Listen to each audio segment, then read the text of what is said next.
বন্ধুদের সাথে গঙ্গায় স্নান করতে গিয়ে জলে ডুবে সপ্তম শ্রেণীর স্কুল ছাত্রের মৃত্যুর ঘটনা ঘটল। ঘটনাটি ঘটেছে হুগলি জেলার উত্তরপাড়ার পঞ্চাননতলা মন্দির গঙ্গার ঘাট এলাকায়। পুলিশ সূত্রের খবর, সকালে বাবা মাকে খেলতে যাচ্ছি বলে বাড়ি থেকে বের হয় ক্লাস 7-এর উত্তরপাড়া চিলড্রেন ওন হোমের ছাত্র প্রিয়াংশু বিশ্বাস। ফুটবল খেলে গতকাল বিকালে 4:30 নাগাদ গঙ্গায় বন্ধুদের সাথে স্নান করতে নামে। এরপর ছবি তোলা এবং স্নান করার পর হঠাৎই এক বন্ধু লক্ষ্য করেন প্রিয়াংশু ক্রমশ দূরে চলে যাচ্ছে। এরপর এক বন্ধু তাকে বাঁচাতে গেলে সেও ডুবে যাচ্ছিল। পরে প্রিয়াংশু তাদের সামনেই তলিয়ে যায়। এরপর অনেক গঙ্গায় খোঁজাখুঁজি করলেও কোনো খোঁজ পাওয়া যায়নি। এরপর ঘটনাস্থলে আসে উত্তরপাড়া থানার পুলিশ।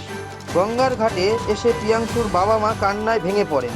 বলেন, বন্ধুরা একবারও কেন বারণ করলো না গঙ্গায় নামতে। যদিও এই উত্তরপাড়ার গঙ্গার ঘাটগুলিতে একাধিক জলে ডুবে যাওয়ার ঘটনা ঘটেছে। এই ঘটনা নিয়ে আতঙ্কিত সাধারণ মানুষ। গঙ্গার ঘাটে এসে উপস্থিত হন ওই ওয়ার্ডের কাউন্সিলর সারথী গোলদার। তলিয়ে যাওয়া স্কুল ছাত্রের দেহ উদ্ধার করতে উত্তরপাড়া থানার পুলিশ তৎপরতার সঙ্গে গঙ্গায় খোঁজ চালাচ্ছে। আপনিও তো একজন গার্জেন, একজন গার্জেনের কোল খালি হয়েছে, কি বলবেন? এইটা তো বিশাল দুঃখের ব্যাপার।